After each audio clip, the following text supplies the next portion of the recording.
Alright, I'm recording this first thing in the morning. I'm talking before I even eat breakfast, first thing in the morning. I just want to get this done with.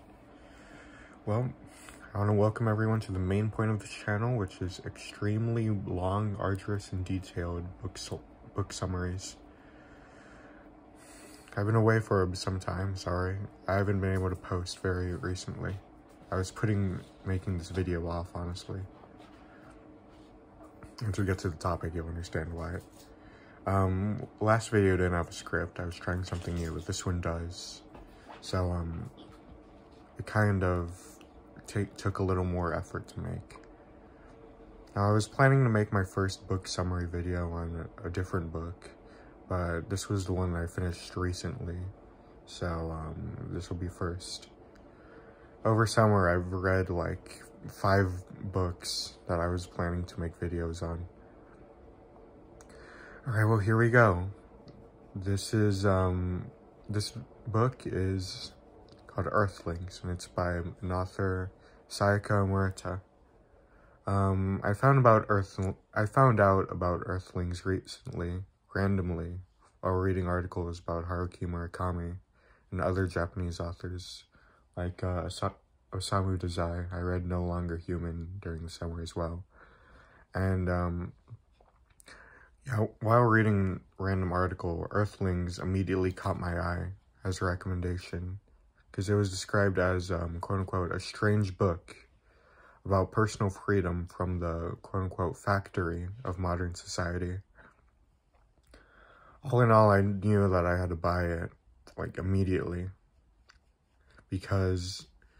and I knew I should have bought it a long time ago, because I used to have, like, a massive case of Chunibyo, and I was obsessed with alienness and being disconnected from society and from human culture and norms. So I bought Earthlings knowing that it was going to be a contender for one of my favorite books ever. And it also shares a name with the David Bowie album, which is pretty cool. But before we fall to Earthlings, we should discuss Sayaka Murata, the author. So Murata's first work that was translated into English was a 2016 novel called 2016 novel called Convenience Store Woman, which is about a woman that works at a convenience store. Not that surprising. In Convenience Store Woman, 36-year-old Keiko Furukura finds herself completely consumed by work. Normally this would be a horror story, but for Keiko, it's a blessing. Keiko does not wish to conform to the crushing expectations of Japanese society. Get a job, get married, have kids. She has trouble acting in a way that is acceptable to society, and so she hides from her fears in a part-time job at a convenience store, or a konbini.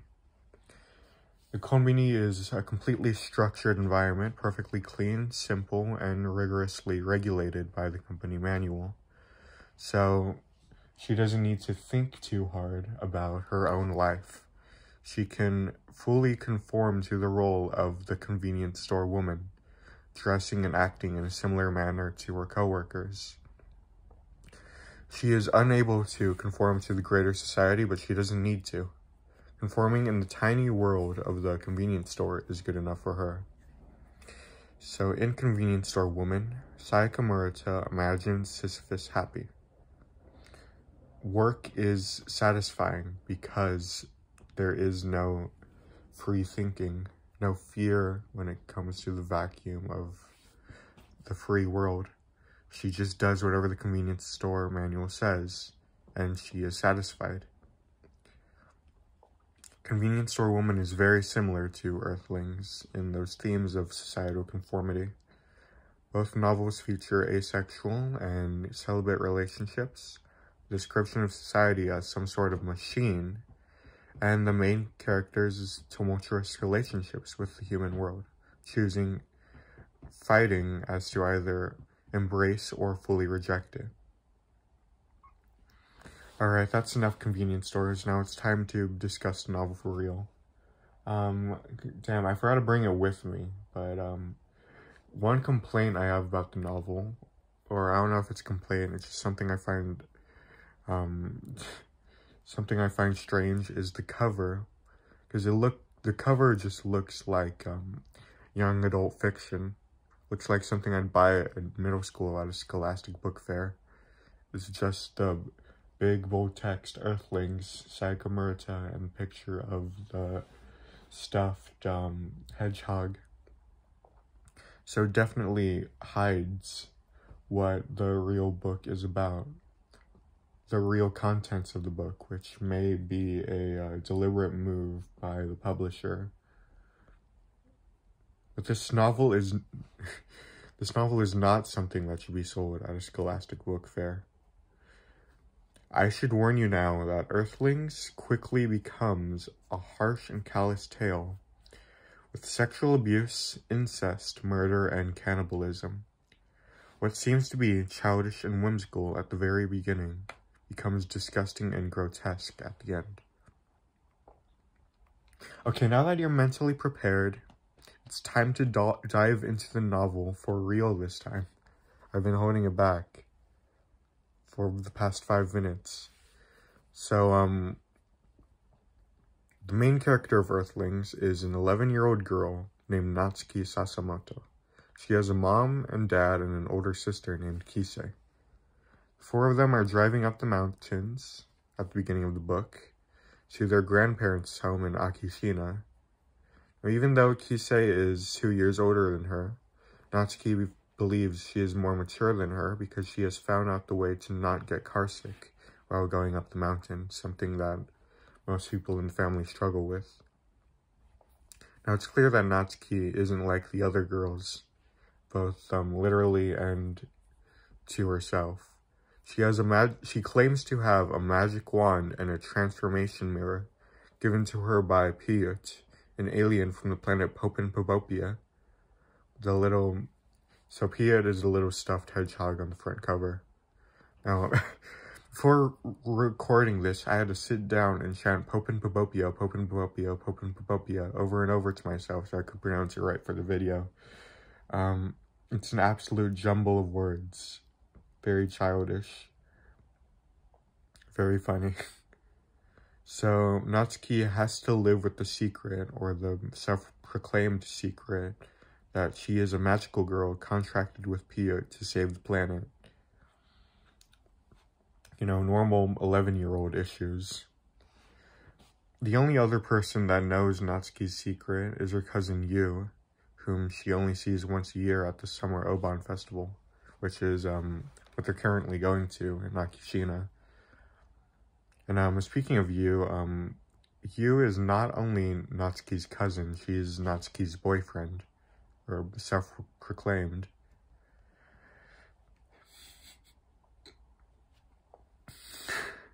It sounds childish at first.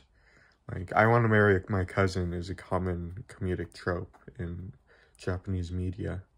But it'll be clear eventually that this isn't a joke. After Natsuki reveals to Yu that she was a magician with powers given to her from an alien from Popopia, Yu tells her that he's an alien too. Yu's mom, Mitsuko, always tells him so. Mitsuko claims that Yu isn't actually her son. He's an alien that she just picked up from somewhere. So, there's some problems there, but the children are too naive to really see it. So the two theorize that Yu and Piyut are both from the same planet, Popopia. Every time Yu visits the grandparents' house in Akishina, he searches for the spaceship that will take him home. He believes that if he's not Mitsuko's real son, then he should leave in order to not burden her. So Natsuki gets sad because Yu's going to leave her, or he's planning to leave her. Yu promises he will do anything for her until he leaves to his home planet, and Natsuki asks Yu to become her boyfriend. I'll give you a little bit to think. I need to think. So, returning to present time, Natsuki and her family arrive in the grandparents' house in Akishina, and Natsuki immediately starts looking for you. The Akishina house is located in a rural area, and it's described as smelling like fruit, plants, and animals. The humans are a secondary existence in the house's ecosystem. Lots of animals tend to enter the area. Lots of bugs make their nests there. Lots of plants begin to overtake the structures in the house.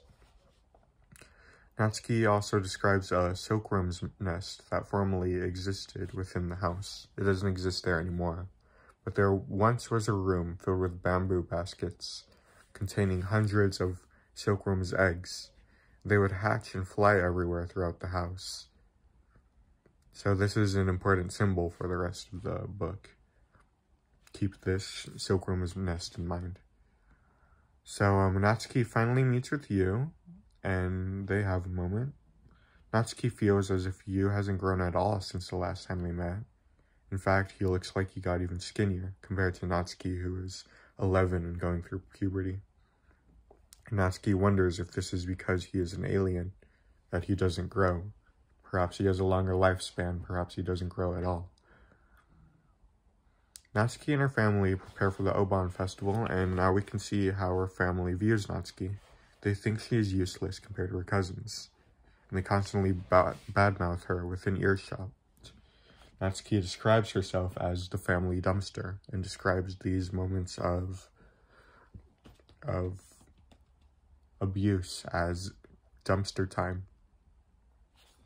So the next day, after the Oban festival is finished, Kisei throws a tantrum because one of her cousins insulted her. Natsuki's parents decide they are leaving next morning. Natsuki is pissed in the way that a child is. As a child, I would often witness this Kafkaesque unfairness. So my personal happiness is ruined because a sibling or relative wanted something in particular to happen, and I was forced to go along with it for the greater good. So it's clear that Murata understands the cosmic unfairness of being a child.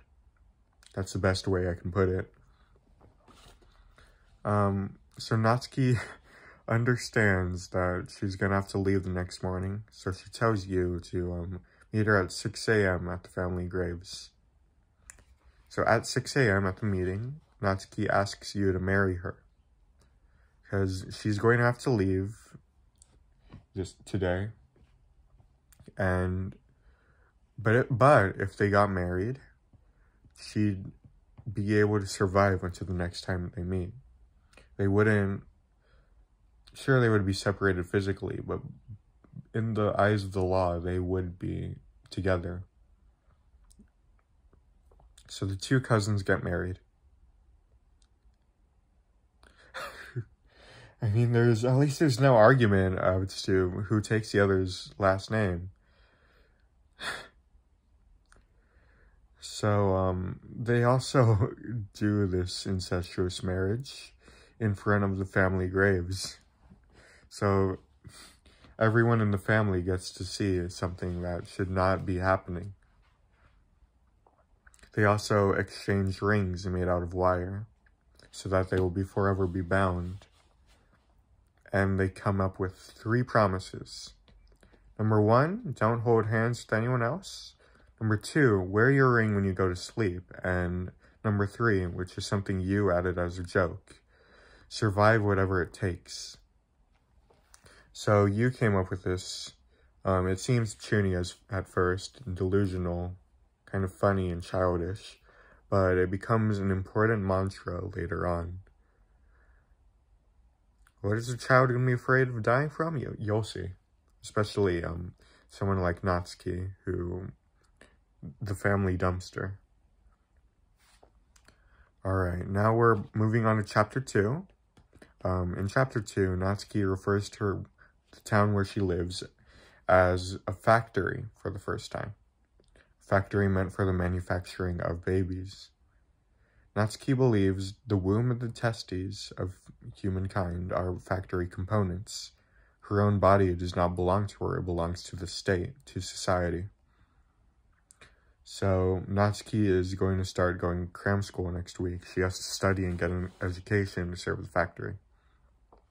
Her friend Shizuka is also coming, and she has a crush on the teacher named Mr. Igasaki, who is described as looking like a boy band member.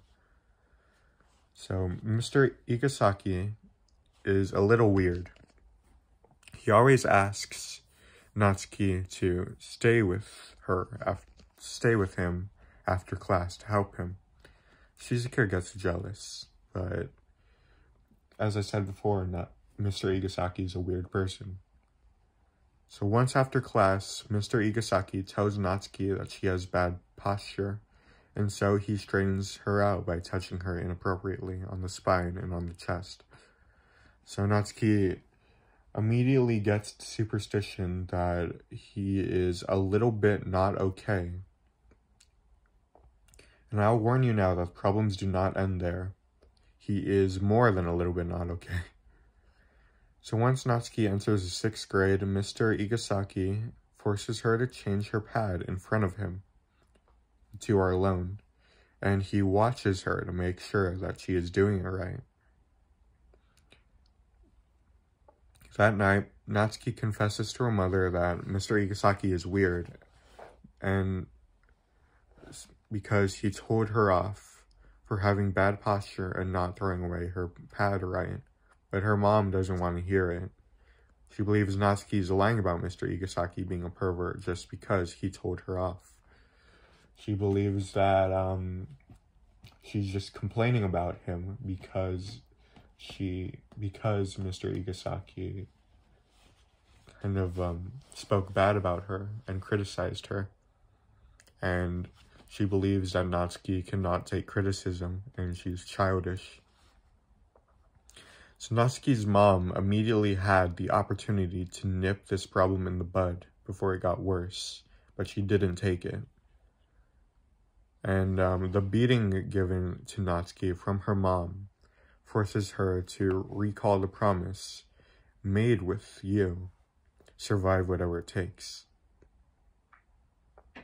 Natsuki believes that if she isn't a kid that pleases adults, and she doesn't grow into an adult that pleases other adults, she will be cast off from society, and she will be left on her own, and she will die. So Natsuki's gonna have to work hard in order to become a valuable facet of the factory. So after that event, summer vacation finally arrives, and there's only a week until Natsuki can see her husband again.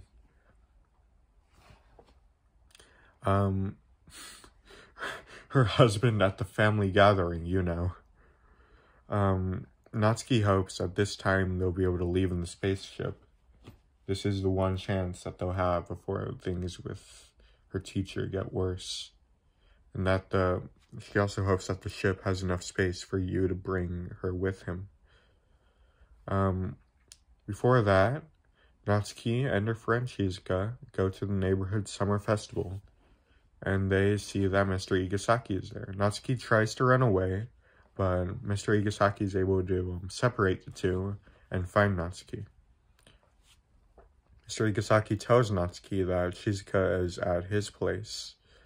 Shizuka told her she was on her period, so Natsuki complies because she thinks that Mr. Igasaki is gonna harass Shizuka too and make her change her pad in front of him as well. So Natsuki complies with Mr. Igasaki in hopes that she can prevent this from happening.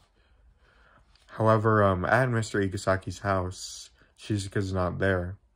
Mr. Igasaki tells Natsuki she has already left, which Natsuki finds strange, but however, whatever. So now it's just Natsuki and Mr. Igasaki alone in his house. Mr. Igasaki says that now is a good time for a special lesson. So he says, "Do you understand what a BJ is, Natsuki?" I'll give you a little bit of time to take a sip from your drink or a bite from your food or however you're enjoying this video. Say what you want about Sayaka Murata, but Murata really does a good job of putting us, the reader, directly in the ninth circle of hell. And I hope I'm doing half as good a job as conveying to you, the viewer, how uncomfortable this book can be. I won't tell you all the gory details, but I'll tell you the minimum of what must be told for the sake of the plot. I don't really care about being demonetized, as I said before. This video could be taken down, but, like, I don't care. So, Mr. Igasaki forces Natsuki to engage in oral sex. Natsuki knows that she must comply, for if she defies an adult, she'll be kicked out of society and die. Once again, she repeats the mantra, survive whatever it takes. As they go through the motions, Natsuki starts having an out-of-body experience as Mr. Igasaki ejaculates in her mouth. Natsuki watches from the ceiling. That's where she believes that she's having some kind of alien or magical power that forces her to watch from the ceiling as Mr. Igasaki grabs the skull of her body. And,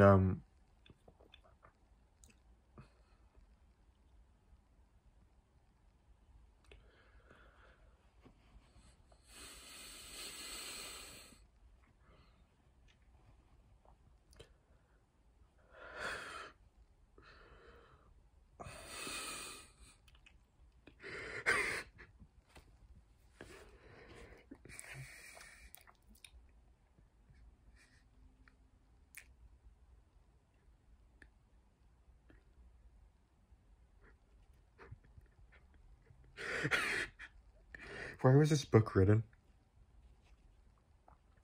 So, after the festival, Natsuki goes home feeling as if she's hovering above her physical body.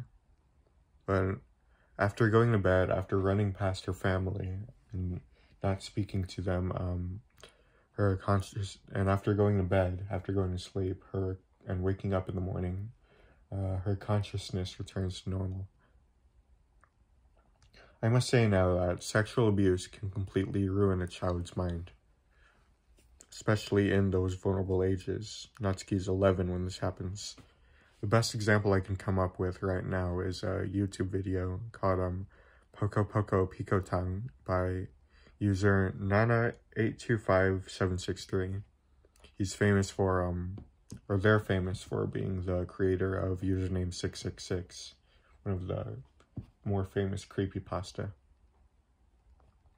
So, Poco Poco Picotang is a pretty brilliant video. It's kind of like a little cute, childish little stage play, but it's destroyed as the video goes on by a black hand, which turns everything in frame into a burnt black, sludge-like mush. What I mean to say, and what Nana, creator of the video, is communicating to the video, is that childhood sexual abuse can turn what is once colorful and childlike to something dark by the hands of a man. So this is the best way I can equate what happens to Natsuki after this bastard, Mr. Igasaki, forces her into sex. So the next morning, Natsuki realizes that her sense of taste has completely disappeared. She tries to take a sip from juice and finds that she can no longer taste it. She tries eating breakfast and barely isn't able to finish the food because it's not entertaining. I'd say it reminds me of Yozo in No Longer Human, being that he never really learned how to enjoy eating, and he found it to be a strange ritual that families did. So this made him kind of malnourished because he didn't want to eat. He found it scary, creepy, that people are forced to do it, even though it's one of the base primitive desires. Yozo feels that he cannot sort of engage in that primitive desire because he doesn't know how to eat, if that makes any sense. So if that isn't bad enough for Natsuki, Kisei complains to Natsuki's parents that she doesn't want to go to Akishina this year, which is upsetting for Natsuki because she's been coping with everything, yelling at herself, survive whatever it takes, all for the sake of seeing you at the Oban festival. So she is understandably upset. So she tells her parents that she really wants to go.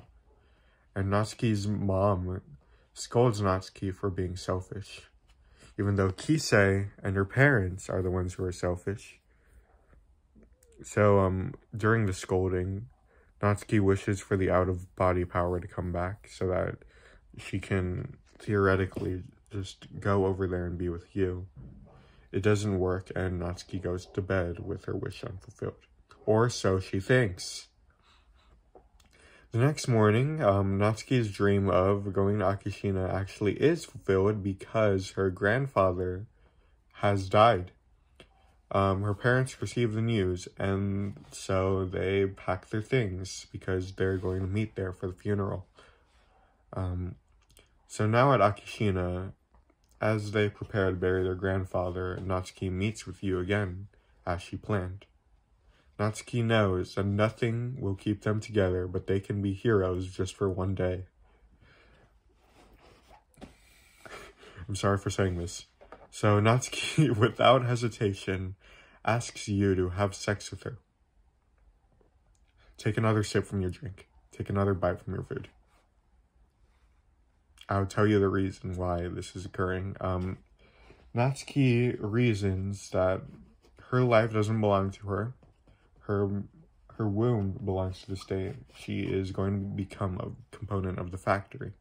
But before her body is fully taken away, because her sense of taste is already taken away, soon it'll be everything. She wants to use her own body for her own interests before it's too late. And her own interests consist of fully uniting with her husband cousin. So that night, after the burial of their grandfather, their mutual grandfather, Natsuki walks with you in the pitch black. There's no street lights near their house. They're living in a rural area, as I said before, down to the family graves, where they choose to unite bodies in front of the ancestors, in front of the whole deceased family. So Natsuki desperately wants to get closer to you. She understands that sex is the closest way that you can get with another person. And not only does Natsuki want to get close, she wants to get inside his skin. And the only way to be inside him is for him to literally be inside her. That's the closest way that you can get with a person is by being inside the person via sex. So these two preteens who are like 11 or 12 unite privates in front of their mutual grandfathers and ancestors' graves for the whole family, not the whole family, but for the whole deceased family to see. And they fall asleep naked and huddling each other, and are discovered before dawn by the entire family. The entire living family, that is, including Natsuki's parents. And it's very obvious what the two have been doing. They're naked, And God only knows how angry and uncomfortable every member of the family is. Thankfully, Yu hasn't undergone sperm arc yet. He doesn't produce semen, so there's no fear of the Pope and Pobopian being produced. So Natsuki's parents violently drag her home, and the chapter ends there. That's as far into the book as I'm going to go in the video. I don't want to talk about anything else. And also the script is 5 pages, and we've been going on for 30 minutes. I don't know how I'm going to write summaries for longer books like Kafka on the Shore or Crime and Punishment, which are 2 books I've also been reading. And we haven't gone into the analysis yet, what I think about the book. I don't know how this book was written. I don't know how this is a real book and not something I'm making up. It does sound like I'm making everything up, like I'm telling you a horror story that only exists in the deep crevices of my fevered mind. But I promise you, 1, I'm sober, and 2, this book is real, and I'm not even halfway done yet. This is still Natsuki's youth when she's 11. This book, the next chapter resumes when Natsuki is an adult and she's already in her 30s without kids. So the main bread and butter of the book doesn't start until Natsuki is an adult, with her marriage to the sex-averse Tomoya, who also wishes to avoid the factory's coercion of him to work hard and manufacture babies. Tomoya believes in the factory conspiracy way more than Natsuki does. And Tomoya's character is he's really interesting, I'd say. And he states that the factory's influence doesn't stop at women, it extends to men as well. I'd say that I, as a newly born adult, also seem to experience this sort of belief that my life doesn't really belong to me. It belongs to the state, and it's predetermined what my success is going to be. The only positive reinforcement I seem to experience in the adult world is the promise of money and love. Work hard so you can get rich, provide for your girl, provide for your family, have a family, provide for them. Maybe you can buy that Bugatti you've always wanted.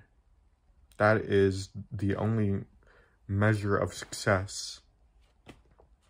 And indeed, the system of the factory, of society, only exists to perpetuate itself, to keep itself running. It's a Sisyphean rat race. That's the equivalent of a hamster wheel for mankind. That's how a society, capitalist, whatever you may call it, seems to run. I only exist to further society, and society only exists to further itself. So I bought this book because I can empathize. I can empathize with the incestuous and vain and many other last names.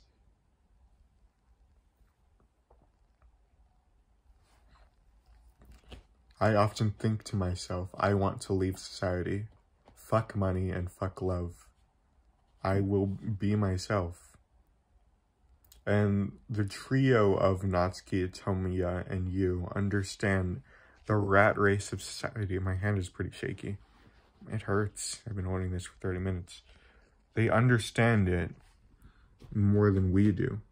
They're clearly not built to live normal, satisfying lives. Natsuki isn't built to stand on her own 2 feet. She cannot survive in the human world, physically and mentally. And so that's why the 3 decide to reject Earthling taboos and fully become Pope and Pobopians free from society.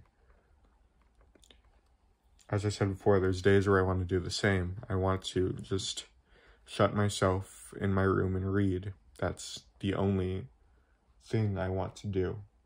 I want to expand my mind, expand my intelligence. I don't want to spend all this willpower, this energy, this potential on getting a job and working for a measly paycheck so that I can buy food. So I just want to spend the funeral of my youth in the same way that Yukio Mishima spent his own childhood. Read all day, never leave, never play outside. But of course I can't do that. It doesn't work that way, sadly. But also to live in my room or to escape society and live off the grid are things that are not possible, simply put. Or they sound better than they really are. So we, both me and you, the viewer, cannot do this. But the thing that makes the Earthlings trio different from me and you is that they can and they will. A prominent thing in Earthlings is taboos. Murata makes her characters destroy every taboo possible in their quest to reject humanity. Humanity is kind of like a glass wall, I would say. And the three feel as if they need to smash through it in order to escape their confines and leave the human world. Certain things are taboo in every culture, not just American, not just Japanese. Things like murder, cannibalism, and incest. I've already exposed you to one of those, but the book will expose you to the other two. And as three, go down this shit like a shopping list. They have a relationship with taboo and the same relationship I have with the Geneva Convention. Murata plays this for both humor and horror. The reader is keenly aware of what the characters are doing as they eat people, as they marry their cousins, as they murder in order to escape society. But it's both absurd and absolutely ridiculous. It should be taken both seriously and with a grain of salt. Of course, it shouldn't be done on face value. It's obviously in the book for a reason. But when it comes down to it, it's both a horror story and a comedy. The reader is dropped into a terrifying dystopic reality where humans are bred like those silkworms. But the only escape from the factory is to flee into the dark recesses of the traumatized childish mind. Like magical realism, the book ends in what I can only describe as magical realism, like Gabriel Garcia Marquez, just interpreted by the artist's wing of a mental institution. It's not quite right, the ending. It's sort of like you're reading an old fairy tale that's been, the context has been left out. And it's gone through 3 translations, and so you're not really sure what quite is going on. You're not sure what kind of mindset the reader originally was supposed to be in. So you're only supposed to just take everything you can. You have to believe it, you have to interpret it yourself. You're not quite sure what's going on and you don't want to. You're scared. It's terrifying. And that's the book. Inside of every man and woman who feel like rejecting society, living off the grid in the wilderness, or receiving deep into their rooms, is the spirit of the Pope and Bobopians, Natsuki, Yu, and Tomiya. Inhuman creatures, really, that will defy every taboo for the cause of freedom, transforming themselves into grotesques, not human, all for the sake, in the process, of shattering that glass wall, escaping society, escaping reality, and entering the world of the divine. But are they happy? I want to ask you, the viewer, are the Popopians happy? Natsuki and Tomi and Yu do achieve their dream. The factory no longer wants them around. They get to live their simple life of staying indoors and occasionally going out just to steal food. They're trying to live off the land, just eating and sleeping. That's what life in Popopia equates to, with no one around but each other to bother them. They're free from the cage. The bird has successfully fought its way out of the egg, and it's now free to spread its wings.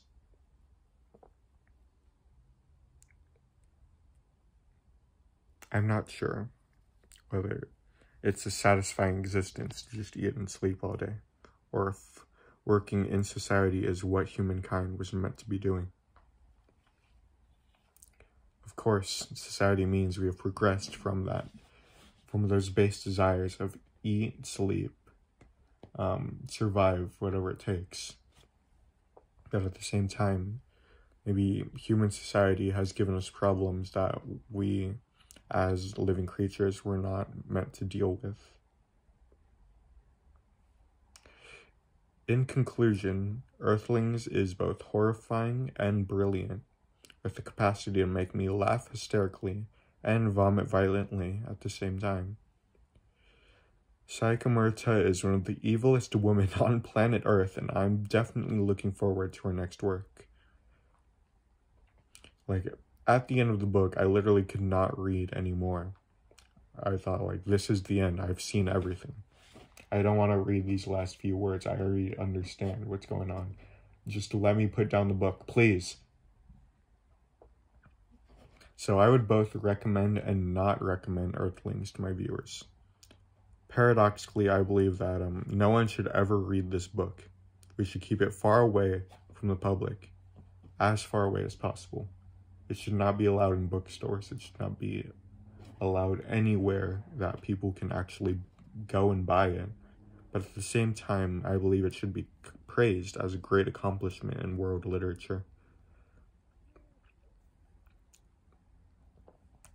I'm sorry I've been away for so long. I'm sorry I can't really make a upload schedule. I'm just recording this out of the view myself right now. And I'm sorry I've been away for so long, but I've just had to wrap my head around this book. Writing a script for this was difficult because I didn't know what to talk about. I didn't really understand how I would sort of explain the book, explain what I thought about it, explain how I would summarize it, how I would interpret it, what I thought about the book. I'm not really sure. I couldn't process it. If this was in an English class and I was processing this for an assignment, I wouldn't be able to. It just isn't that kind of book where you can take things away from it.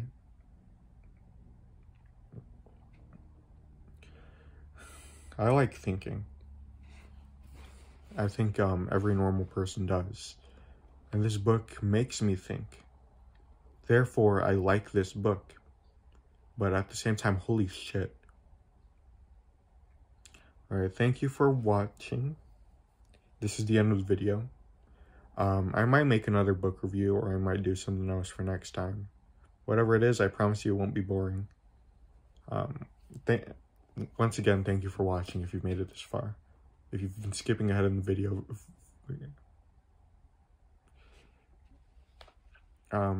Yeah.